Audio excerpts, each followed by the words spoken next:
I'm just messed up what I was about to say. Greyhounds chase rabbits.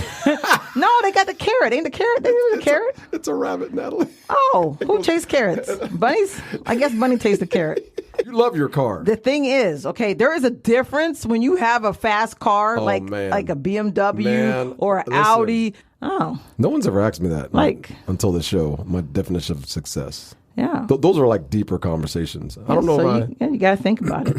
So you gave an answer, but I did have the cross colors outfit though. I had one cross colors outfit, and it was the one that they had in the video on TV. I didn't even know why he was calling me, and he goes, "Hey, I just want you to know, hey, listen, you are a really good guy." I'm like, "What?" He goes, "Yeah, I appreciate you just talking to me all those weeks. I was going through a lot, and man, I had such a good time talking to you and laughing with you." Hey guys, if it's crazy, all right, go ahead, go now. Wait. Get in there! Oh my God! Hey guys, welcome to the family mess. I'm Noah, and have a nice day. Good God! I love the family mess. Oh. Welcome to the Family Mess Podcast. I'm your host, Ian, and this is my wife and co-host, Natalie. The Family Mess, the podcast about life with teens and all things adulting. Let's talk. Welcome back, everybody. We're back. We're ready to go, and Natalie's on her damn phone. Let's go, man. You know we got only a little bit of time left to do this recording. How about just start the show like normal people would, no matter what's going on around them? Well, I was hoping you'd be ready to go. You told me I was ready, and I I'm ready. I'm sitting right here.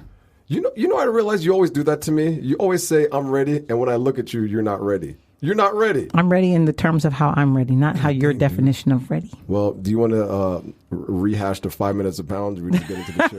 No. I'm tired of pounds, man. I ain't even talking about them pounds, man. Mm-hmm. I lost some of them pounds, but some of them pounds came back, so I'm still working on them pounds. I think it's a life... I don't know, maybe a lifelong struggle. As long as you have a plan and stick with it. I shouldn't call it a struggle. It's a lifelong, something that I'm working on. As long as you have a plan and stick with it, then I think you'll be fine. That's the problem, is you got to stick with something. You got to stick with something, man. That's what I've been working on. I've been working on being consistent. That's what I've been focusing on, is my consistency. But why is that so hard for you? I don't know. Part of my ADD brain be working. The brain don't like to do what it don't want to do. Like, I just never like structure. And I don't... Are you saying you're blaming your brain for your issues and not you? Yes. You looking at? Nothing. Okay. I am blaming my brain.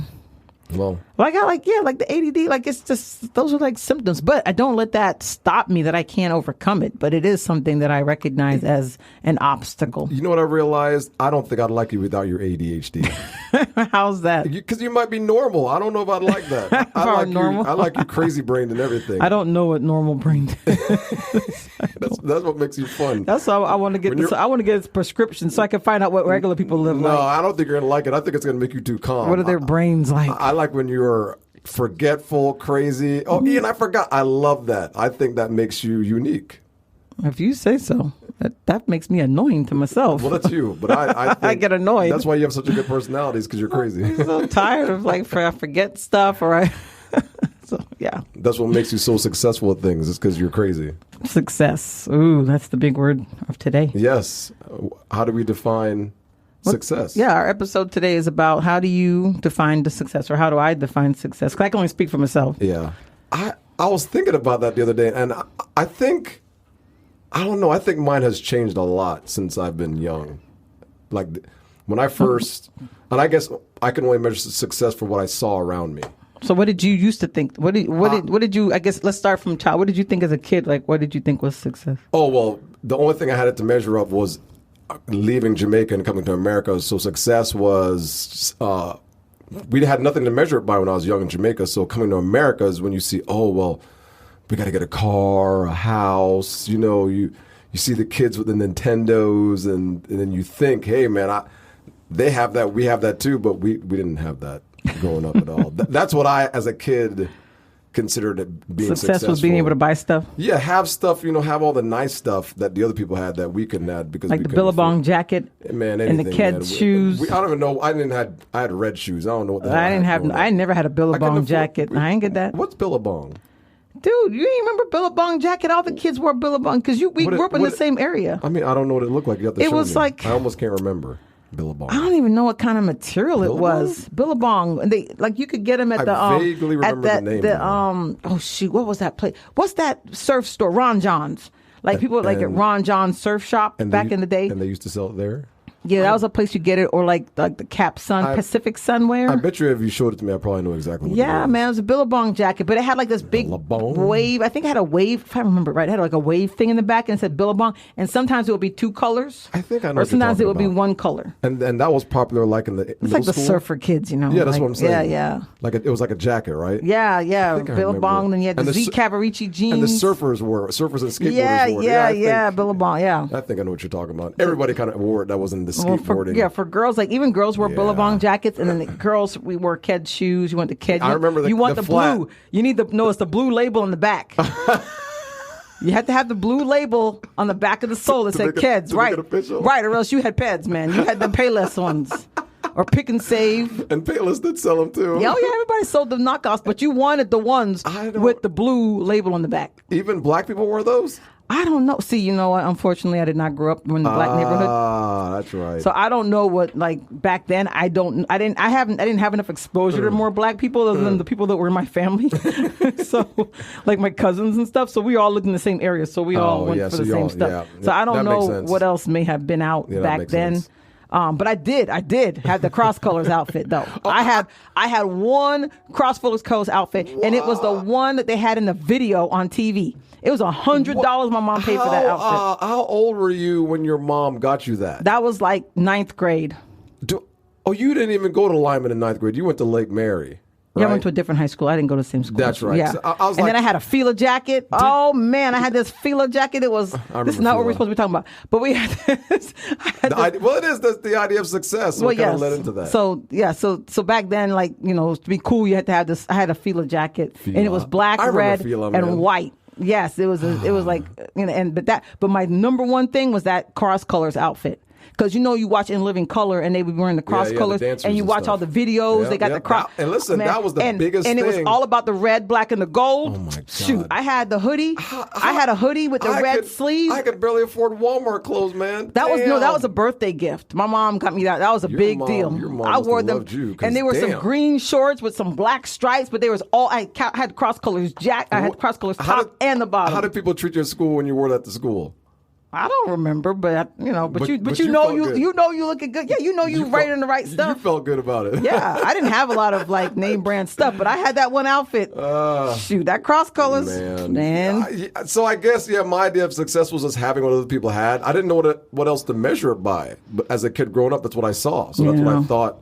And my parents didn't have it, so I was like, well, I'll just do whatever I got to do to make it, and that's pretty much it. But I didn't know what success really was. You know? So I mean, I don't know. What about you?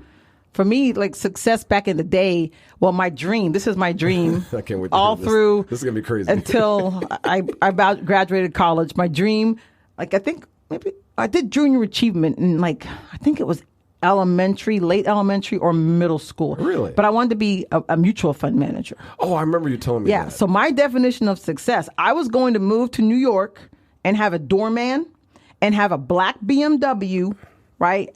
And do a mutual fund, be a mutual fund manager. That was my thing. That was success to me. I could see that being a good idea of success. And I wanted to be one of those people too that when on the stock exchange where they actually yell, they screeching, they're they screwing throw in the the paper. Yeah, I wanted, there was no women who did that back in the day, especially a man. black woman. But that's something I wanted to do. I always wondered what they did on the floor. They're just screaming at each other. What did they actually They were do? selling them, buying stuff, but I don't know how it actually They do that worked. with computers now. Well, yeah, it's all computers So they're now. not It's doing super quiet now. yeah. No, yeah, it's not the same. But yeah, I remember seeing that on TV, all the commotion. I was like, oh, I want to do that because that looks People exciting. like doing that? Just going out with the commotion? They did. But that was for me, sell, huh? that was my definition of success. I'd be able to have what I want and have this doorman and the black BMW. That was it. The black BMW. What was it about a black BMW that you wanted so bad? Was it the BMW something that was unattainable back then? No, my brother had a BMW. okay. I mean, owning a BMW was unfathomable. When I was growing up. Oh, in the 80s, BMW. Yeah, for sure. That's like a super, super luxury. Yeah, so I went to visit my brother in England, and he had a 740 series BMW, right? that's a big one. And then my dad's like, "Oh, a black man wagon." I said, Black man wagon. Oh, I like that it was a black people car. So I wanted a BMW. So ever since I was in his, I was like, I'm gonna have a BMW one day. That was like a definition of success. Like I could have a BMW. Yeah, I guess back in the day that was the car too. I thought it was Mercedes, but I guess BMW was like really like if you had one of those, like you were it. I was like 14 then, so that's like 30 something years right? ago. Yeah, that was like 8th grade going on the 9th grade. Yeah, if you had a BMW, you were God. So that was like 90210 years. Yeah. So like, for me, success is always just like getting as much money as I could, for me, it would be making as much money as I could make and like being able to buy all the crap that I wanted. That was how I grew up. Yeah. But now I've transitioned. Well, what's changed? I mean, See, of course, a lot has changed. But what's really changed for you now? Perspective. Oh. So for me, it was like before, like, okay, I started my little business, and it made money, but it wasn't like as much money as I want. So I was still feeling like I was not doing good enough because it wasn't like millions of dollars. I made enough money to eat, and everyone else who worked for me, we made money. The business never lost money at that point in time. So, but I was like, this is not enough. I'm not, I'm not making millions. I'm not a millionaire yet, and I'm not. So my definition of success was making a lot of money. That was my definition, and so. And in my business, I'd be like, I'd compare myself to other people. Like, well, they wouldn't do this or they're not doing that because that's how, And I came to realize that the only person I need to compete with is myself. And I had to rethink what I thought about success and how, I had to redefine it for myself. So after I thought about it and thought, going through all these metamorphoses I've been going through the last, it's probably like 3 or 4, it's probably about 3 years or 4 years now of me going through personal mindset changes. And I realize now for me, success is, and some of that too is like people people comment on our relationship and they comment, and I realize I have a lot. Like I don't have a lot of money per se, but I have a lot in my life. Yeah. Like, our marriage for the most part is okay. Yeah. I got kids for the most part who aren't like, crazy. They're not doing anything horrible. They do teenager stuff, but they're not horrible. Like, I'm not worried. Like, I'm not crying at night about my kids. We're not going to jail to get our kids out of jail. Right. They're not getting in trouble at school. Right. So I don't have those kind of things to worry about. And I realize I have parents who have been pretty good parents when I hear about other people's parents' stories. Yeah. So I realized, you know what? I needed to shift that because my life is a success because I'm okay in it. Yeah. I'm happy in it and I'm content with my life. That's what it is. I think that's what it is, content. Yeah. So my new definition of content is just not content of success is to feel free. And I to feel free, to have a roof over my head. I don't need a whole lot. Like, I'm already told you when these kids leave the house, I'm getting out of this big old house. I don't need all this. I'm moving to an apartment. We are leaving, everybody. Don't try to follow us. Okay, Ian. When our kids leave, we're gone. But my thing is less is more. Out. Like, we lived in an apartment after we sold our house. We lived in an apartment for a year. And I liked it. It was simple. I could clean the whole thing in less than an hour. I didn't realize now, but I look back then, and that was great living in that apartment. It was simple. It was just small enough for the kids shared a bed, remember? Yeah, they hated that. They shared a room, and then we had our room. Yes, we had a 2-bedroom, 2-bath, 800 square foot apartment. For all 4 of us, and it was just right. And I remember we were happy in that apartment. It was simple. So my new definition of success now is to feel free within myself, and to live to be able just to make sure I have a roof over my head, food on the table. I don't have to have a lot of money in the bank. Yes, it would be great. I want a lot of money in the bank. But if I don't, I'm still okay. Yeah. Like, I realize I'll be okay because a lot of people around me, they don't have the things that I have. I mean, they always talk about, oh man, I wish I found somebody like how you found, or you know what I mean? Like, you have good health too. Yeah, and good health. So for me, if I can maintain those things, everything else will take care of itself. And that's my new definition of success. I just want to feel free, like I do now. I feel fairly free within myself. I don't worry about what other people are doing. I don't worry about. That's what it is. Not comparing yourself to others and looking at what they have, and then I think if you can just do that and do your own, like you said, do your own thing, I think you're fine. Yes, but that's where I am at with my definition of success, and that's why I feel like I'm feeling more successful in my life because I'm not just looking at money. right? It's not just having It's not money. the material things you're actually looking at. It's Right. I don't care almost about the everything material else things. around you, like love, and you have a chance to like help people. Right, yes. Those are the things that I'm more concerned about than just making money. Like making money is great, but it's not my number one concern or things that would say, oh, yes, Natalie, you're doing well if I had the money. I often see people that make a lot of money, they're not that happy. Usually, I'm not saying every single one of them. Some of them are and some of them aren't. Yeah, there Yeah. are some people that aren't so happy with the money because money can't buy your happiness. And some are make money and they're happy as hell. Then some are just like miserable. Yeah. I'm talking of individual. But yeah, you're right. I guess mine has changed too. So what is yours now? Mine now, like I said, it used to be having all the things, home. But after this last year of changing and everything, I realize now that my idea of success is just really having people around you that care about you.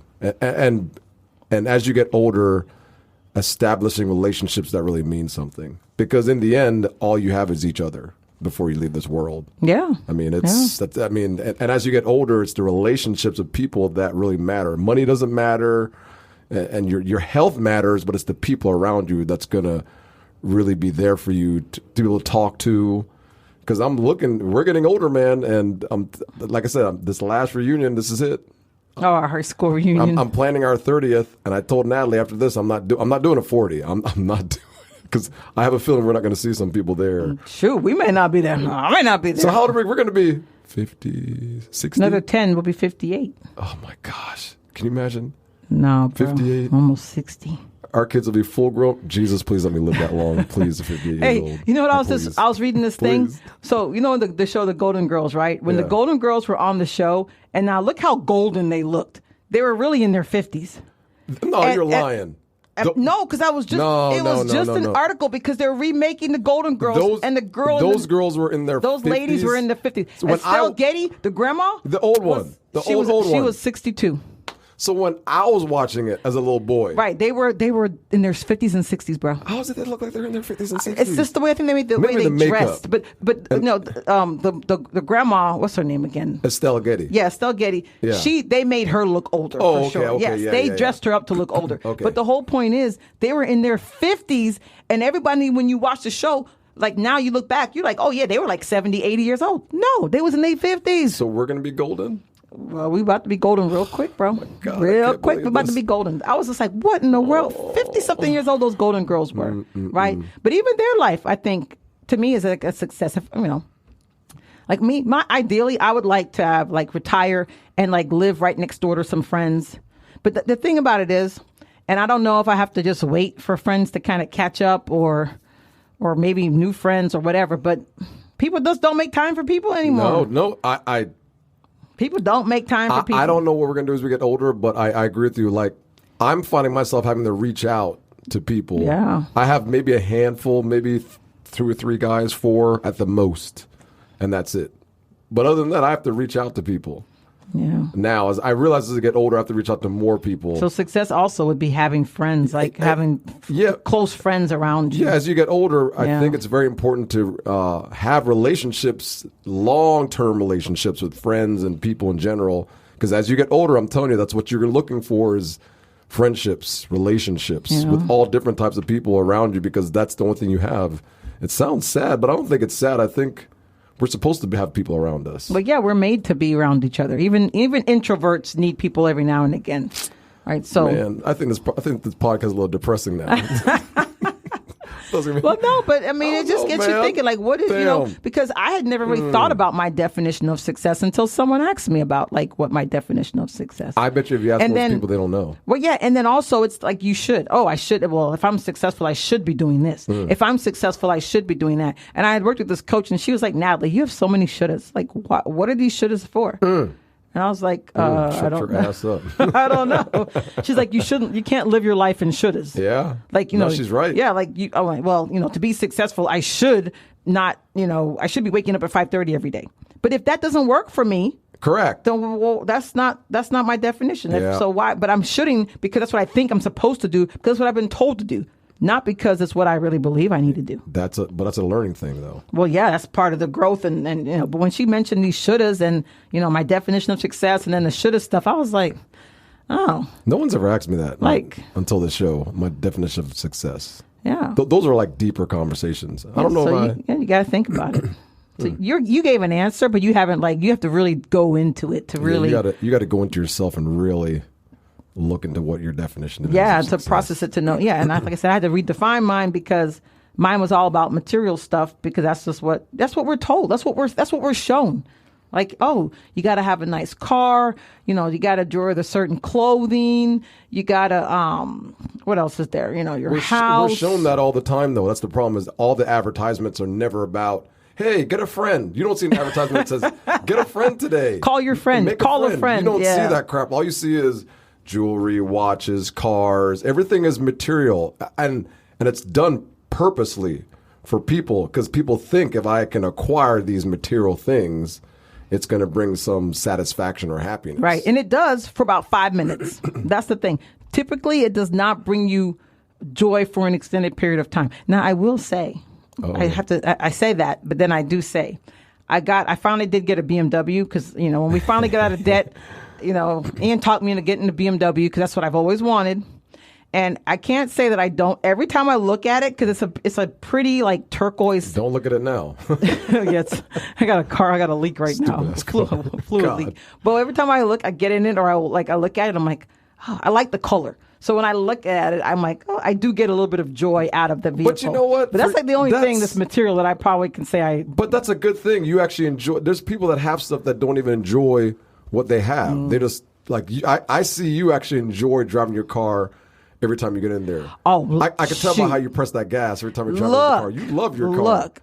You love your car. The thing is, okay, there is a difference when you have a fast car like a BMW or an Audi than when you have a Honda that's a regular Honda. Not a turbo Honda, but like a regular. If you go get a regular Honda, there is a difference. Listen, when people get on your nerves, you just hit that gas and you go. Forget y'all. We've always owned regular cars up until Natalie bought this BMW. So we never, We always got used cars that are several years old. I've always told Natalie, don't buy no BMW. And I was like, I'm buying it, whatever. So I remember the first time I drove that car, instant smile on my face. I'm like, oh my God, this car is like when you press the gas in that car, you just can't help but smile. The car just goes. Yeah, it just goes. I like the speed. I do. I remember once, and back to I think having nice stuff does make you happy. It depends on who you are, how you enjoy your stuff. Well, yeah, but if it doesn't last, then. But when I have nice stuff, I always enjoy it when I use it. Like I realized several years ago when my sister-in-law, a nice pair of shoes. My sister-in-law bought me my first pair of shoes. And they were expensive. I'm like, I would never spend. This is old cheap Ian. I'd never spend that much on shoes. They're like $100. Those were the best pair of shoes I ever had my entire life. And from that day on, that name brand of shoe, when I go to the store and it's like $100-something bucks, I don't even blink. I'm like, if I want it, I get it. I'm like, because that's how comfortable it is. I never realized that sometimes you do have to pay more for really good stuff. Right, but that's not gonna define you. No, you just no. You want the shoe, you like the shoe, but it doesn't define who you are and what you're about by having this shoe, or define that you've made it. Like Correct. You're not wearing it because you want it to look like you've made it. Correct. You're wearing it because it's a comfortable shoe. Because I like it. But I think just having a job in the workplace in itself, that lends people to think what success is. Just working. Oh, in yeah. corporate America. Oh yeah, everybody want to go to the top. Like you want to be a manager. And so you don't. Yeah. I had to get that. And that was me my first several years of working. I'm like, I'm moving up, because that's my idea of success is getting out of this lowly engineering position and moving up and moving up and moving up. And I realize now I'm like, oh, it's not. It's not. That's not even close to the idea of success. It's not even close to it. For some, but it's not really success because once you make it to the top, it's probably lonely. At the top. Yeah. But it's not. A lot more work, a lot more responsibilities. Yeah, corporate America is not success. It really isn't. It's actually full of sadness when you think about it. Because it takes over your life. Your job takes over, and then you don't have the time, or you don't take the time. I mean, I've been guilty of this. For many years I worked way too much and I neglected my children. And so they're like, you don't pay attention to us. And and it was true. It was true because there was a couple of years where I'd hug them every night. Mommy never gives us a hug. I was like, ooh. Damn. Mom. You could have said something. I did. I was like, I don't like hugging the kids. That's what you said. I don't like giving hugs. I'm like, what the hell? You're their mom. I Should be know. hugging the kids. I know. I had a lot of things I had to work through in my life. For a couple of years, I just hugged them every night before I went to bed, and both of them. And they're like, Mommy doesn't give us hugs. I'm like, I'm sorry. I've told them I was a bad mom. I didn't know. I know better. I do. Well, there were things that I did not do that I should have. But that's with every parent. There were deficits because I didn't know any better. But that's with every parent, though. No parent's perfect. Well, yeah, of course. You know what I mean? No parent's perfect. I think the idea of successful that I want to continue to do is to show the kids how to treat other people. You know, like you said, you and I agree, being kind to people and treating them how they should be treated, you know, is the best thing you can do. Don't be like, they look different, so we got to treat them different. I said, no, don't do that. You have to treat people with kindness and you know, show them some empathy. Yes. You know, I think and I always tell Noah that all the time, like, no matter what they look like or what they say, treat them with kindness. I never realized how important it's so important until I've gotten older, and I'm like, man, because you see people being mean all the time. Yeah, like or just ignoring people. Or you hear it, and you're like, why are people so mean? You know, like, and then you wonder. But hurt people. That's why people are hurt, and that's why they're mean to other people. I think was I in Texas one year when I was at the 7-Eleven and I was just standing in line, and the guy that was checking a guy out, he was taking very long at the lotto machine, and I remember the guy goes, "Just get out!" and he was yelling at him. He was just trying to get his ticket, and he was going slow. And the guy was like being mean to him, and I wanted to say something. I should have said something. You always scared to say stuff. I know, oh my God, Ian! Because I don't want to get shot, Ian, man. I love you, but you are so afraid to speak up. It drives me crazy. I'm tired of speaking up. Speak up. All these jobs I've lost over the years for speaking up, man. I'm tired of speaking up all the time because I'm always the one that speaks up. But that's at work. I'm talking about in life. Like speak up for other people. I speak up for other people. I do. Okay. Why are you looking at me like that? I do. Okay. I don't want to get in trouble, man. I don't want to get in trouble. You need to speak up. It's so, you know what? Yeah, I mean, you're right. If you see something or see someone, now I do. I remember. Now people are cray though. I ain't gonna lie. That's what I just said. I don't want to be shot. But that's what you said. I know, but you still gotta. I don't know. You just can't. We can't just sit by anymore. That's one of the things we all sit by and. It's hard, man. Okay, well, we off topic, so let's. No, we're not. We're still on the idea of success. We're not off topic yet. Are we? We're not. No, we're still talking about success. So what's success got to do with the guy at the 7-Eleven? No, I was just giving you an example that I went there. It's about treating people. My idea of success is being kind to people. That's how the guy at 7-Eleven you want to came be up. kind. I should have said something. Yeah. So my idea of success now is being kind, just treating others like human beings, I think, is what I try to do now. You know, even though people don't always treat me fair, I try to consciously, like when I talk to them, listen to them, like every person I meet, doesn't matter who it is, I try to meet them all with kindness, every single one of them. Yeah. I mean, it's just better. It helps make the world go around a little easier. I think that's what people are looking for, really. Most people in general are looking for someone just to care about them. They might not say it, but I think the majority of people are. Yeah, and that's why I try to be nice to people. And also, like, I mean, like something little you can do, or when I've gone, I have made a couple of friends like this, or developed friendships with people where we go out somewhere, like say I'm at a party at a friend's house or something, and there's somebody there who doesn't like know everybody. I always make sure I go to that person and talk to them and make them feel comfortable because they don't know anybody. Oh, you do that? Yeah. Oh, so you're the person at the party that goes up and introduces yourself to them to make them feel wanted. Yeah. And like even the other day, I didn't even remember this. This girl told me, I knew her in ninth. This girl I know from high school. In ninth grade, we rode the bus together. And she was like, I have no recollection of this. You got on the wrong bus. No, we got on the bus. She got on the bus. And I was like, hey, you're new. I'm Nathalie. and I spoke to her. We were always cool. She's on my Facebook now or whatever. But she told me that story. And she told you that story? Yeah, because I didn't remember that. And you don't remember none of it? No, but she was like, yeah, you were like always nice and you're like the first person to speak to me because I just saw her on the bus and I'm like, hey, you're new. and I made sure I spoke to her. So that made an impact on her then? Well, sure, because she said I made her feel welcome. See? I don't think people realize just talking to people. I told you the story about that guy that I met on Noah's soccer team years ago.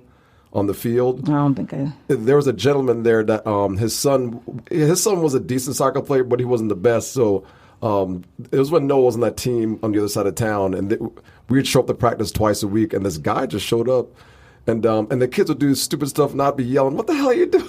Like at Noah.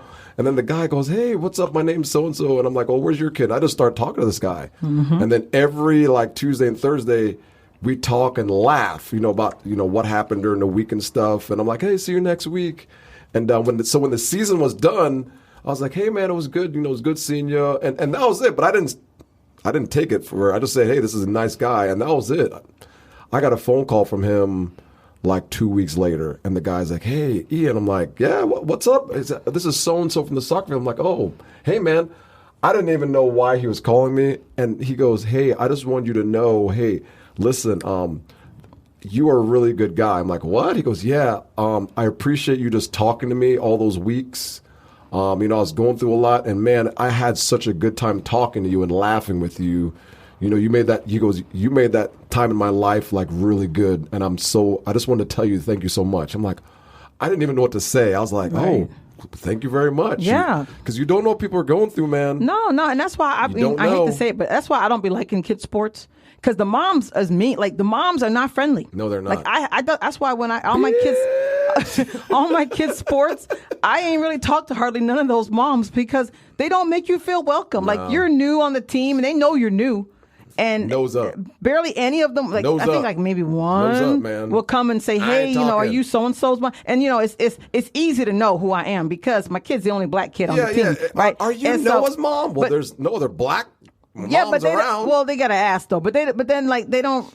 People didn't ever really like make you feel welcome. Yeah. And I was like, man, I ain't bothering with these moms. Like that's why I would never associate with them or even try to because I felt like they were not friendly. Because I come up there this brand new new. Team that Noah's on, those parents actually came up to me, and that's how. Oh, I ain't talked to none of them either. Yeah. Maybe it's me. Maybe I got that. Maybe I got RBF. I'm like that old neighbor that moved out, man. Look at that RBF. Yeah. They were the ones that came up to me during the ODP. Well, they approached me. Hey, my name's so and so, because they saw how good he was playing, and that's how we started talking. And then that's how. We'll see, but that's good. But most times, like people, and I challenge people to be more friendly, like just to be, it's not off topic again. But no, it's not off topic. But to realize that, especially if you see somebody who's new, just go up and introduce yourself and let them know, hey, I'm here if you need something or whatever. And then if you see them a week after week, just go say hello for a couple minutes. You ain't got to spend the whole game with them, but you can make them feel welcome. Agreed. But everybody's in their own little bubbles, and they don't. Well, you got to wonder what's going on, though. Is everybody suffering at the same time through their own little problems? Probably, because the world's a crazy place. But even then, you have to be more self-aware. You have to consciously be aware of what you're saying and how you're treating people. Yeah, because even we went to, I haven't talked to her in a few years now. I think I called her last, but we went to lunch. But we had a friend we met. It was a coworker's wife. And we had a party, and there was a bunch of people from work or whatever. And there was a wife there who didn't know anybody. I went up to her, hey, how are you? And I talked to her, and hey, do you want a drink? Do you want, this wasn't at my house. I don't know where we were. We were at someone else's house. But I talked to her, and she was like, we were friends for a few years later, and we kind of lost touch. But at the time, she was like, I really appreciated you talking to me that day. I didn't know anybody, and you made me feel so welcome. See, Natalie, you got to find a business. I'm telling you, because you're bullshitting right now. You got to find a business. I'm telling you this, man. I'm 100% serious about this. You have a natural way of talking and connecting with people. It's a natural thing. Well, I don't talk to people. Well, that's your problem. You got to make some money doing it. You got to find a way to do it. I'm telling Natalie, that's the only reason people listen to this podcast is because of you. It's not really me because they ain't trying to listen to me. It's not because it's you. Me. I'm telling you, you have a thing that when you talk to people, you make people feel welcome. You got to capitalize that somewhere and use it because, man, I'm tired of working. But it is important, like, just to always try to be open and allow others in and not just focus on yourself and your little friends or your little clique when you're out or whatever. Just, if you see somebody kind of by themselves in a corner, go and say hello. You ain't got to talk to them all night. Even talk to them for 2 minutes. Just go and say hello. But you know what? That 2 minutes makes a huge difference. Right, yeah. Yeah, I talked this last quick story, then we can end it. But I was at my last job, and there was a guy. I was supposed to meet another vendor for lunch, and I saw this guy that worked there. I'd never seen him before, so I just sat down. I didn't know who he was. I knew the other people at the table. I didn't know him, so I started talking. And then I turned around, I'm like, hey, man, what's up? What's your name? And he's like, it's so-and-so. I talked to the guy for like an hour. just to him about everything. Do you know the guy? I think the next night we had a party. The guy came up and said, "Hey man, I just want to let you know, thank you so much for talking." This is what he said. "Thank you so much for talking to me. No one really talks to me that much." I'm like, what the hell? See what I'm saying? And he goes, "If you ever need anything, just let me know." And I realized then, I'm like, oh my gosh, people are looking for relationships. Yes, they want to connect with somebody. And sometimes they don't know how, but if you make the initial approach, I don't know how to say it, but that could make the difference in a person's life. Yeah, You know? it can. I mean, I hate to say it, but like, we're not going to end on a bad note, but people who have done things like at school, like school shooters and things, it's usually because people are mean to them. Yeah. Right. But if we can show somebody some empathy, Yeah. And just give them a little bit of attention, even if they're weird. I tell my kid, even if they're weird, I don't care if they're weird. You need to go talk to them. Correct. Yeah, I it doesn't agree. matter if you think they're weird. Okay, they got their own quirks. You got your own quirks. They probably think you're weird too. Yeah. So, but you still treat them with kindness and love and respect, and that's what's important. So, That is success. yeah. So definitely, though, question yourself. Like, what is your definition of success? Ask yourself that question, because it can reshape your whole outlook on your life, and you may be more successful than you realize, right? Because we're always chasing that carrot. But, it's just like the greyhounds, right? They don't usually catch the carrot, but sometimes we'll catch the carrot, but then we want to, we may catch the orange carrot. Then we're like, oh, no, we want a white carrot. No, we want another carrot. So it's not that, you can have the things that you need for your success, but it doesn't mean, I'm just messed up what I was Greyhounds about to say. chase rabbits. No, they got the carrot. Ain't the carrot? They do the carrot. It's a rabbit, Natalie. Oh, who chased carrots? Bunnies? I guess Bunny chased the carrot. I thought there was a carrot on the thing. It's a rabbit. Oh, snap. Thanks for the correction. Anyway. Okay, bunnies chase carrots. Whatever, carrot. All My right. point is just, It's time to end it. my point is that you have to find your own definition. And, if you find yourself going and getting things and not being happy with what you have, that means that's not really your definition of success. Yeah. And you got to figure out what that really is for I you. agree. Great show, man. Great show. Thanks for your time, Ian. All right, everybody. Join us on our streaming platforms, all of them. I'm not going to mention them, but you know what they are. iHeart, Spotify, CastBox, all of them.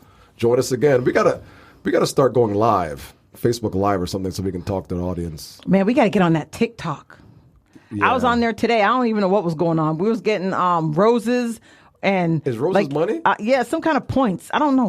We got to talk to that person. I was on my and niece. see I if was we on get- my. I was on my niece's TikTok. Her TikTok live. We got to try to do that. Hey, everybody, we're going to open a TikTok Live for the Family I don't know Mess if you can get podcast. TikTok accounts still. Oh, We have to see if we can get the one. president's messing Maybe things up, man. Insta. Maybe Insta. Who knows? We'll see. All right, see you guys later. Thanks.